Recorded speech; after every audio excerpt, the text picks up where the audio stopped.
Let's talk some chess. This game was played in 1893 in Vienna. The two players are both Austro-Hungarian chess masters, Bernhard Fleissig and Karl Schlechter. Schlechter, according to his Wikipedia, is most known for drawing Emanuel Lasker in a World Chess Championship. This game is not a World Chess Championship. It is notable for other reasons, which we will see, and we have White kicking it off with b4.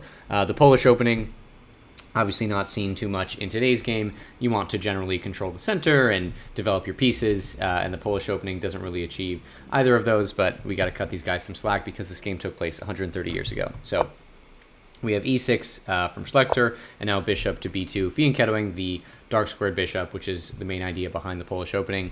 And this, it looks like you're sacrificing your pawn on b4 because Schlechter's dark squared bishop is attacking it, but this, of course, doesn't work because after bishop takes pawn, bishop takes pawn on g7, and now this rook is trapped. So instead, Schlechter plays knight to f6, and now you are threatening to capture this pawn on on b4, because there's no more bishop captures on g7. So here White just plays a3, adding some protection to this pawn. We have c5, challenging this sort of growing pawn structure on the queen side, and now just b5, pushing the pawn past and getting this pawn sort of annoyingly close to sort of Schlechter's queen side here. We have d5 expanding in the center, and now d4 by White. And this is the sort of first, I mean, not to say that, you know, the opening wasn't great, but this is the first, like, real mistake of the game. What you need to play here is c4. You definitely want to challenge these pawns, but this keeps a pawn in front of your king. Unfortunately, after d4, this allows for queen to a5 check, because there's no longer a pawn on d2 blocking this check, and this is a very annoying check to deal with. So the natural move here is just playing knight to c3. You might think of bishop to c3, but then you just get queen takes pawn because the pawn is undefended. Instead, knight to c3 blocks the queen and defends this pawn on b5. So now Schlechter just plays knight to e4. This knight is pinned, and you want to attack pinned pieces. So knight to e4 attacks this knight again. And here White makes the second mistake of the game and plays queen to d3. And this is it's a reasonable looking move. You're adding protection to this piece, which is attacked twice, but it doesn't quite work. The idea here is you definitely want to get rid of this knight, and the best way to do that is just by playing e3, and then potentially getting the bishop to d3. And it looks like you've just sacrificed a knight, because now you can get knight takes knight on c3, but now you have queen to d2, and you're actually fine here, or at least as fine as you can be in this position, because this knight cannot move away, because, you know, if it just retreats, then queen takes queen, because the black queen is undefended on a5. So the knight is pinned, and you can capture it next move, even after pawn takes, pawn takes. There's no way to protect this knight from being captured. So it's actually okay to play e3 here in this position. But instead, White plays queen to d3, and now this allows pawn takes on d4, attacking the knight, which is pinned, so you're really forced to capture with the queen. But now you get the dark squared bishop developing with the tempo to c5. So a really nice sort of combination of, you know, forcing this queen up the board with capturing on d4, forcing the queen to d4, and now bishop to c5, attacking this queen. You, of course, can't take the bishop back because the knight is protecting it. So the queen has to move, and now we sort of get the kind of the main idea behind this game. This queen is going to become a great juggernaut attacking force, and it's going to wreak havoc all along the, you know, 7th and 8th ranks, while Schlechter is going to be trying to generate an attack with these pieces to survive as long as possible, while this queen is sort of capturing all of his pieces in his flank. So we have queen to g7. Hopefully, if that didn't make sense, we'll just see how the game plays out. Queen to g7, taking this pawn, and now obviously threatening the rook on h8. And now bishop, instead of dealing with this threat right away, we have bishop to f2, checking the king. Very nice move. You have the knight protecting the bishop, so the king obviously cannot capture. Only move is king to d1 here. And now you get d4, which is a really stylish, cool attacking move. You know, the engine recommends here just playing bishop to f8, or sorry, rook to f8, protecting this rook from the queen, and just continuing to sort of push your advantage. You have a lot of great attacking pieces, and just you know, after knight to f3, knight to d7, getting the pieces out and just playing normally and naturally. But I think we can all agree that this d4 move is cooler, just completely ignoring the queen attacking the rook on h8. So, you know, might as well try to get some compensation here. Queen takes on h8. This comes with check. King moves to e7, and even this is sort of a stylish looking move. Instead of going to d7, protecting the bishop on c8, we have the king now on e7, and here white cannot resist, takes the bishop on c8. So it's just taken a rook and a bishop, and now there's a queen on c8, very close to the enemy king, and so maybe there's some fighting chances in this position. But now, is there another thing I wanted to show here? I want to show this. Yeah, I guess the better line here is, instead of being sort of greedy and taking this bishop, the better line is knight to h3. Now you attack the bishop on f2, which is obviously a very good attacking piece. And now after a couple trades, knight takes on c3, bishop takes, queen takes, knight takes, bishop on f2. This is a little bit better and sort of an easier position to defend.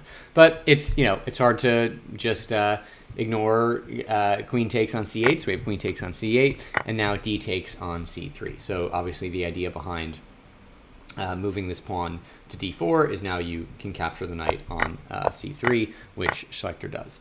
And now the pawn is attacking the bishop, and you can't capture back with the bishop because of knight takes on c3 with check. Obviously not very good, so the bishop just retreats to c1. And now this is a very powerful pawn. It's protected twice by the queen and the knight. It's attacking these two very important squares, so it's going to be a very important fixture in the attack. So now we have knight to d7, and this is another just really awesome move. Yeah, it's basically enticing the white queen to capture this rook on a8. So the queen has already captured a rook, it's already captured a bishop, and now it can capture a rook as well. Here, the proper move is to ignore all of this material that you're accumulating and just play queen to b7. Now you're protecting the pawn on b4, which is important, and you're also, more importantly, forking the rook and the knight. So here, after the rook moves, you can capture the knight, and you've gotten rid of an attacking piece. So that's the proper way to defend. And then after knight to f6, opening up a discovered attack or discovered check from the rook to the king. Here you actually have to give away the queen. The king has nowhere to move. After queen to d3, rook takes, pawn takes, and this is definitely a better position for black, but it's not as bad as what happened. So that was the proper way to defend here. But again, you know, it's so enticing. You got this rook on a8, got to take it. You know, just clearing out the back rank. So we have queen takes on a8. But now disaster is soon to befall Fleissig. So see if you can take a moment and find the move here to kick off a really excellent attack for Schlechter.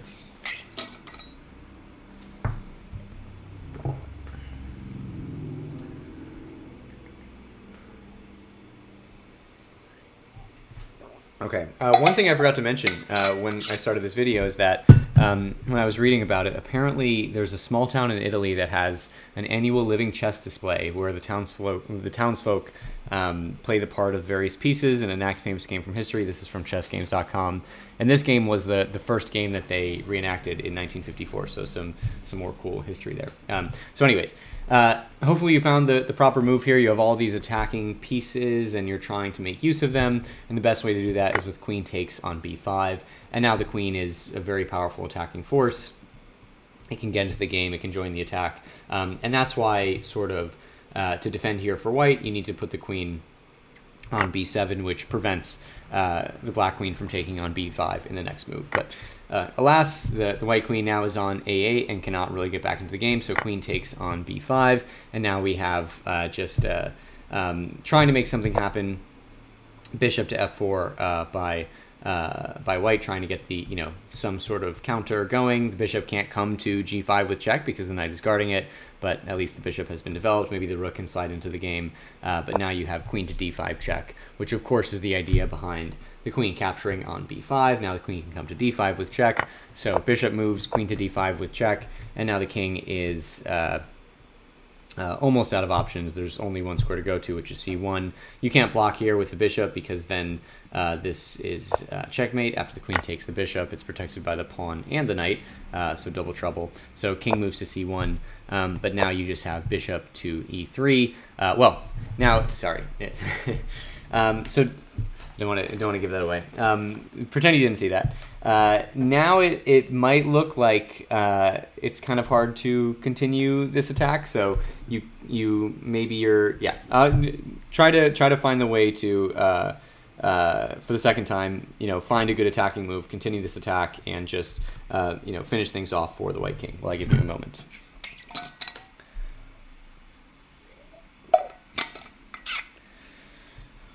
Okay, so I gave it away. You might have seen it, but it's a 2-move combination that just is awesome. We've already seen Schlechter sacrifice a rook, a bishop, and a rook, and now he's going to sacrifice even more. He plays bishop to e3 check, and now another piece has been sacrificed. You can't move. If you move the king to b1, then you get queen to d1, king moves to a2, only move, and then queen takes on c2, and this is checkmate. So you have to accept the sacrifice. We have bishop takes on e3. And now the sort of second move you had to see, which is a really just wonderful move, another sacrifice in the position, is knight to f2. And this is a really, just a really awesome, strange looking move. You just sacrificed a bishop and now you're sacrificing a knight. First of all, what's the threat here? Whenever you make a move like this, there has to be a threat. Let's say we play knight to f3 here, then you get queen to d1 check. And this is actually checkmate because the knight is protecting the queen and the king has nowhere to go because the pawn's taking away b2 and the queen is obviously checking the king. So that's the threat, is queen to d1 with checkmate. So you pretty much have to accept the sacrifice. So bishop takes on f2. But now the whole idea behind sacrificing that bishop and knight was to get this dark square bishop off of this really important diagonal. So in the position a couple of moves ago, obviously this bishop is here, which is preventing the queen from coming to d2 with check, of course. So these two moves, first putting the bishop on e3, forcing the white bishop to take, and now putting the knight on f2, again forcing the white bishop to take, and now move off of the diagonal and away from the protection of d2, and now we just have queen to d2 check, and you can see the idea behind sacrificing two pieces to this super hungry light squared bishop.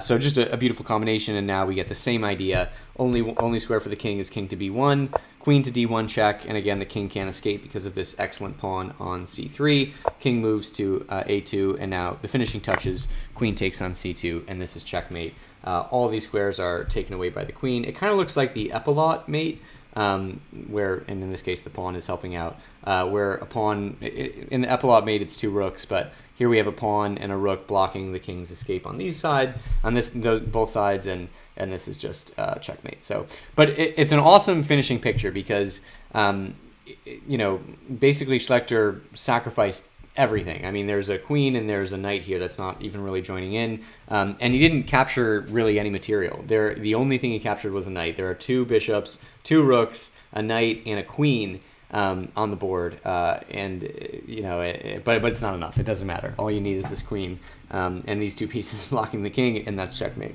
And it's crazy because you can see ideas of a counter. I mean, bishop to h4 with check, getting the pieces out. I don't know. Yeah, it's just a crazy basically as soon as we saw this this pawn push on d4, we knew this be a special game. Just ignoring this rook, and then you have a rook sacrifice, a bishop sacrifice, a rook sacrifice, and then the double sacrifice by this knight and the bishop to get this bishop off the diagonal. So just a wonderful game. Always cool to see any sacrifices, but seeing so many sacrifices is just a real pleasure to watch. So thanks for watching. Hope you enjoyed that. Drop a like, drop a subscribe, and we'll see you next time.